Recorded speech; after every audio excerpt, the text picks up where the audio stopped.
Hello everyone and welcome back to Cultivation and Manipulation by yours truly, Adrian Bolio. Let's get started today, but if you wish to support this channel and buy this book, it's $7 on Amazon. And if you have Kindle Select or Unlimited, I think it's $0. Alright, so for today we're going to be talking about something I learned during Kundalini. It's a little crazy when I thought about it, but it happened, so it's valid in my opinion because I've actually lived to not only help people and show that it worked, but have it on myself happen. So this one's called Healing and Loosening Muscles. This section is one for the history books, one for your retention, and another for the full body tulpa. This is where you can go from being tired from a long day of work to being energetic for what you see kids at dinner. This could be the time when you pull energy at will to stay awake, or the need to rest for the next round in boxing. The human body has the ability to heal itself, and you will learn how to tap into it and control its process. Within Kundalini, the body can be revitalized and energetic for a short while, but under the right meditation setting and control. It can be used instead to heal what we set our mind to. You will locate the specific areas in the body in meditation, and with intent tell the located areas to heal. The first experience or exercise focuses on the actions in the body that occur unconsciously, and as you progress to loosen the individual muscles, the second exercise focuses on nourishing and repairing the muscles to give them back their vitality. You will use the pineal gland tulpa exercises to pull energy from the gland and assist in recovering the muscles. Remember that DMT is needed for the body to heal, and when it is directed to specific areas in the body, it can repair itself. But specifically what it is DMT allows the mind to be more malleable in a sense. Chi is still the one that's healing the body, but it requires DMT to have an everlasting impact. I use this technique at least twice a week now, but I practice it daily during the time I train for backpacking. I have used this to recover from long airline rides and to keep working long hours into the night. There are many different ways I've been able to implement this tool with Chi, and it has saved me many times. Surprised many when I needed the most, and scared a few to where I never speak or mention it to them again. It is very apparent within you as it is physically seen in others. When you get very good at it, your attributes that you add to the tulpas will also become that much stronger, such as warmer skin or less wrinkles. What is great about this technique is that you only need a couple minutes to improve your energy and recovery. You'll be using this ability of Chi manipulation to direct the natural DMT from the pineal gland to the part of the body that helps. So it's a combination. It's Chi and DMT. So now we got this one, loosening muscles. There we go. So there's two. The idea is, in the first diagram, is that from the head you can go to your wrist or the ankle, a toe. You can go anywhere you project your mind to. You need to be able to do the full body tulpa. So let's get into it. Loosening muscles. Perform the full body tulpa exercise in a sitting position. Once completed with the full body tulpa, hold the concentration and focus in the pineal gland. Begin to raise your legs slowly off the ground until the back of your thighs rest on the chair, propping your legs off the ground. This will ensure that when the Chi flows down and up your legs, they do not get stuck at locked knees. Or you can keep your legs in a comfortable seated position, but when the Chi passes by your knees, raise them up until the Chi passes on its way. So this is just to say, like, when you're doing the full body tulpa, not only should you be relaxed, but you shouldn't have anything locked in place. You should be able to have everything flow freely. Create a connection, a landline or an interior rope vision that extends from the pineal gland, right, to the toes of the feet. So you can connect, right? So there's two, from the heart, and then connect to the head, and then once you have both of them connected, then you can connect it anywhere else in the body. Right, so Chi to the heart, DMT to the heart, anywhere else. Alright, imagine it and feel connection. Once you have made the connection from the pineal gland, put intent into your tulpa, which is to loosen your muscles.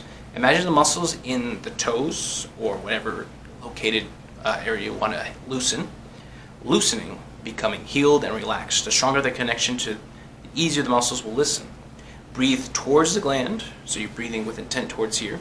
Have the line felt release, releasing the toes and nourishing the muscles This is where the believability and surrendering to the energy surge of DMT is important, because the process is adding DMT into the system as well as addressing the concern of your connections.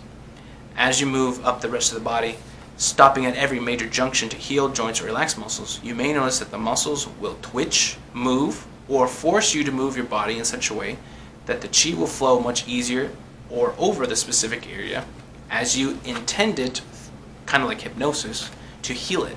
You may also notice how chi has a pressure that when it's felt, the body leaves behind a relaxed muscle once intent is put into it.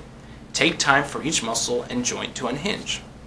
Try to relax the entire body by taking it focused steps of 30 seconds and so on to each area. You want to work your way up through the body as you heal each muscle. You can target specific areas or work in a rhythmic pattern.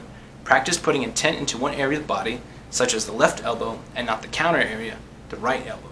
Try to feel the difference of what intent and direction of chi has on the body when focused on certain areas, and what happens when those areas have no focus. So, what this one specifically that tested it was, once I realized that I could loosen my muscles with intention, I then began to practice with different sides of the body. So I said, okay, well, the first exercise I want to do is I want to try ankles, because my ankles have always been messed up since I've been running, and the easiest way to help with the muscle itself is to strengthen or stretch my calf muscles. But I thought, okay, what if I could just relax the muscles in such a way that they would help the ankle? So I tested it out with one leg and the other leg. So first, going through meditation intent, and I put all my intention into my left ankle and having the chi flow there with DMT. And as I'm thinking about it, I'm also telling myself, loosen, let go, relax, all that kind of stuff. And I'm putting that into a tulpa belief, like the muscles I can visualize are tight, and then they're contracting or stretching or whatever the case is. They're becoming more loose. And so I did that for a couple minutes. And then I'd stand up, I'd test my right ankle, which had no intention, feels the same as I came into meditation. Then I changed to my left ankle, and all of a sudden, it works. It's completely healed. It's not achy, it's not sore, or it's not tight. It's loose, and I can move it in all kinds of directions. But my right ankle, which had no intention or no intended heal of chi, it's still the same as it was before meditation. If you have trouble feeling the connection to the pineal gland and the given muscle or joint you're targeting, make sure to review the pineal gland activation and chi detection exercises. They work together to loosen the muscles. What makes this exercise so great is that, complementary to the full body tulpa, it's as if mirroring the same exercise except for one important instance, and that is the control of DMT and what it has on the body. Because under meditation there are different conditions and feelings that the body experiences that would not if they were awakened and conscious. Under the trance of channeling DMT to specific areas of the body, you will repeat the same chi detection as you would with full body exercise, but there will be control on where you wish both chi and DMT to go. With the intent you put into it, you are also changing how the body reacts and what it's supposed to be doing at this moment. You are consciously putting the rest of your body to sleep and then rejuvenating specific areas until every part is covered by the healing ability within you. At certain points, the chi can be pressured or influential on the body that it will naturally buckle or twitch or move to fill the need of your chi. So as chi flows into specific areas and you're putting intent, sometimes you unconsciously will move a little, twitch a little. Best methods of commands over the ability of chi is usually that one who flows like water. So when it builds up in certain locations such as the knees, lower spine, and neck, let the body naturally move to accommodate the pressure. One of the reasons why it affects the knees is that you are standing all day and then you're loosening the muscles. One of the reasons why it affects the knees is that you're standing all day and then loosening the muscles. The muscles will be tight in order for chi to flow through it. It must become straight. Thus, the upper calf or thigh may be forced through it, or even kick, and the foot dig hard into the ground in order for your leg to become straight again. You can loosen your muscles while sitting with legs elevated, laying down, or even standing. The most effective position is one that requires you to be the most comfortable and the ability to perceive all action and command within. That's why I say, you meditate with everything loose once you have everything ready. No matter what position you are in, you will feel your body react as your ability and intent of loosening and healing your muscles. And then I went over this section already with loosening muscles and how it works.